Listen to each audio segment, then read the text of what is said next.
They're trying. Are they? I watched them discover fire,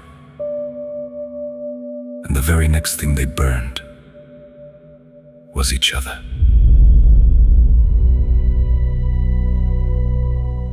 I gave them oceans.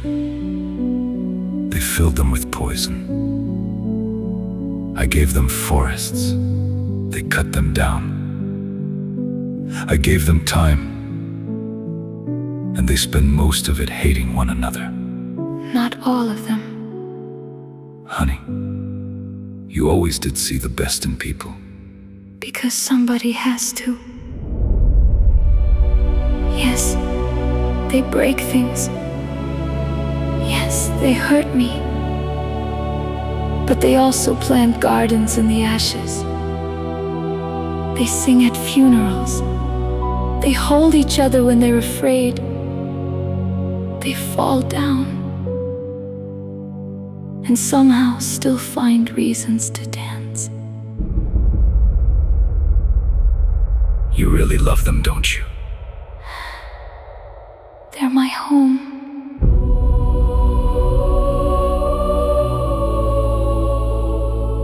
That may very well be their saving grace.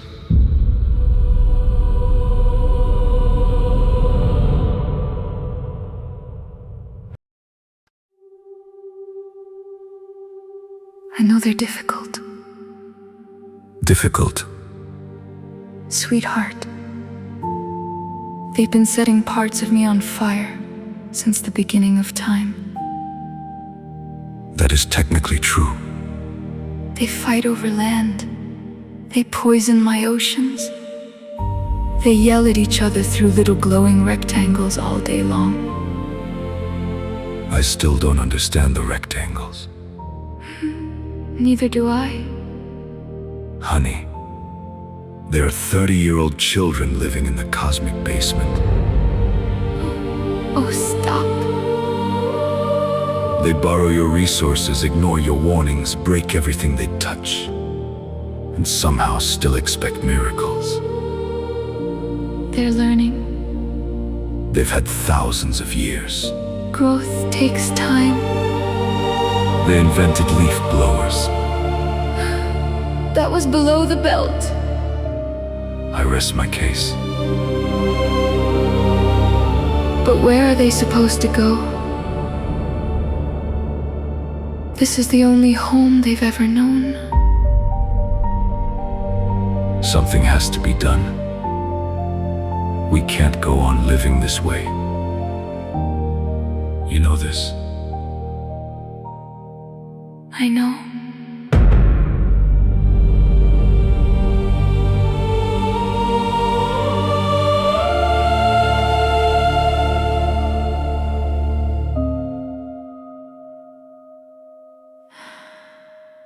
I know.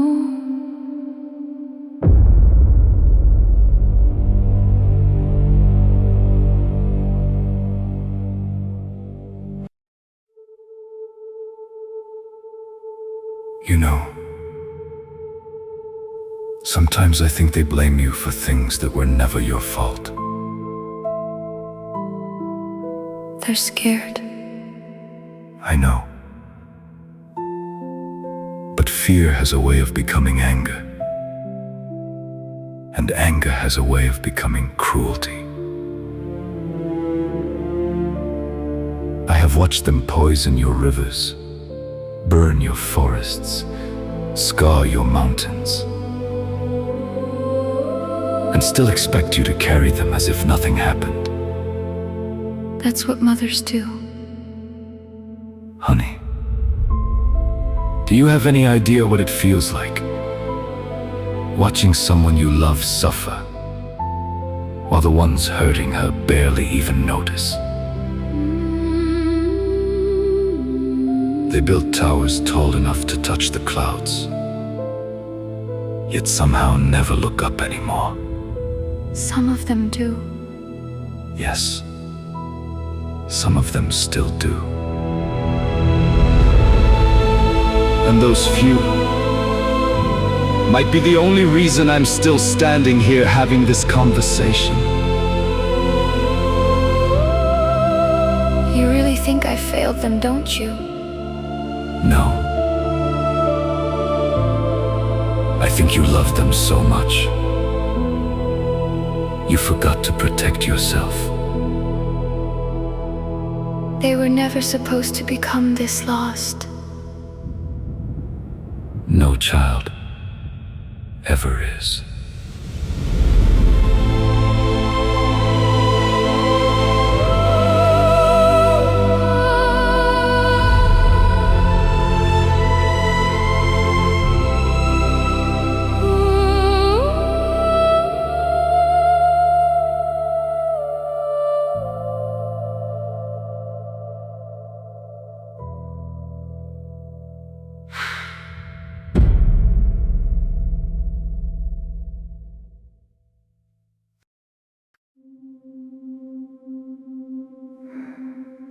What do you suggest we do? We both know this cannot continue forever. That is not what I asked you. No. It isn't. They may need somewhere else to go. Go where? I don't know. Mars, perhaps, the moon. They've already visited both. Visited, not lived. A beginning is still a beginning. You cannot seriously expect billions of people to simply pack up and leave. I expect nothing. I observe outcomes. Most of them would never survive it. No. Most of them would not. How can you say that so calmly? Because panic has never solved anything. So that's it? The weak just get left behind, honey. Nature has never promised fairness. But we were supposed to be better than nature. Were we? You've really thought this through. For much longer than you realize.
You see destruction.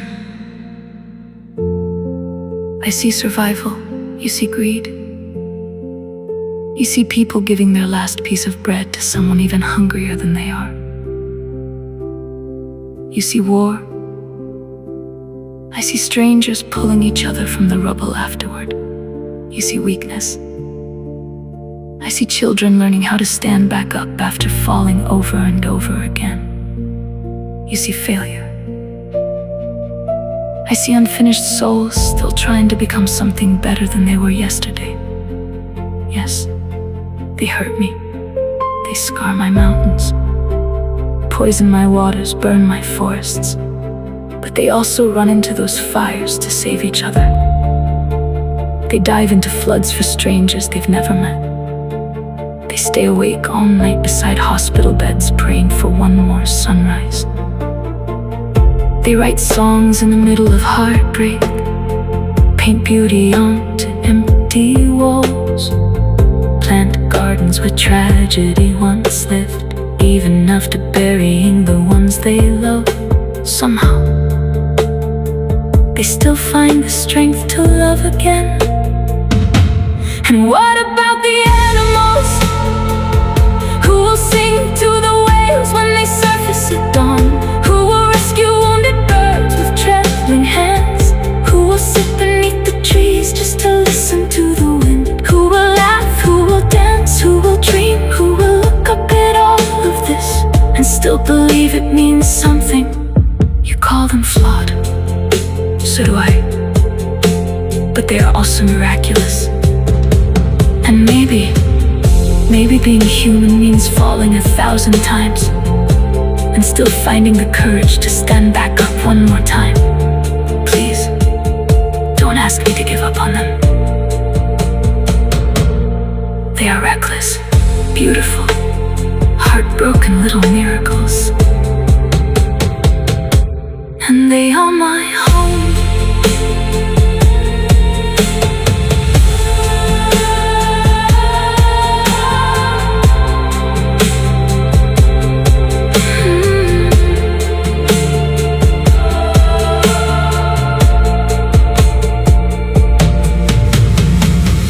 Everything you said is true.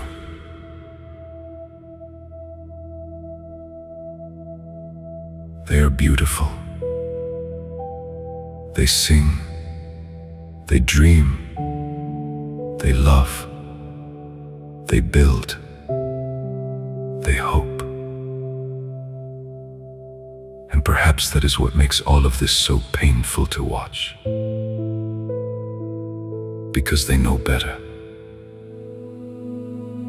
I never asked them to be perfect. I never asked them to stop falling. I only hoped that somewhere along the way, they would finally learn to stop dragging each other down with them. I watched them discover fire and use it to burn one another alive. I watched them cross oceans, only to draw lines in the sand and kill over who stood where. I watched them pray for peace while teaching their children hatred. They poison the hands that feed them, mock the weak, reward greed, celebrate cruelty as strength. And somehow, after all this time, they still call themselves enlightened. And yet, even now, I still see flashes of who they could have become. A stranger risking his life for someone he will never meet again. A mother holding her child through the night while the world falls apart outside. A song written by a broken heart that somehow heals millions of others. Do you know what the cruelest part is? They were born capable of greatness. I never expected perfection from them. Earth, only growth, only wisdom, only the understanding that life is precious. But every time they stand at the edge of becoming something extraordinary, they reach backwards instead. Back into fear, back into greed, back into war.